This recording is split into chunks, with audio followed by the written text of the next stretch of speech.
It will definitely overturn your perception. It is incredibly huge in size. It can carry more than 600 people at once, just like a giant beetle shuttling through the city. It has 6 mechanical legs. Each leg is equipped with rollers. Even in the face of serious traffic jams, there is no need to worry. The 6 mechanical legs can stretch and retract freely, easily dodging vehicles on the road.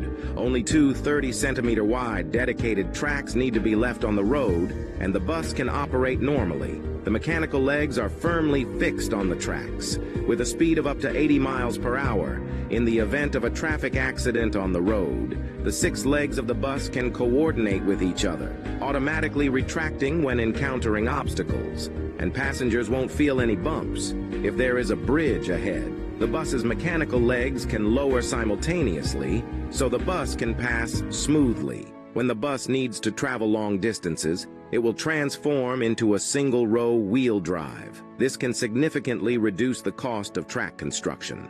Upon reaching the station, if passengers need to transfer to another mode of transportation, future bus stations can seamlessly connect, greatly improving the efficiency of passenger travel. What do you think of this kind of bus? Please leave a comment in the comment section. Do you believe this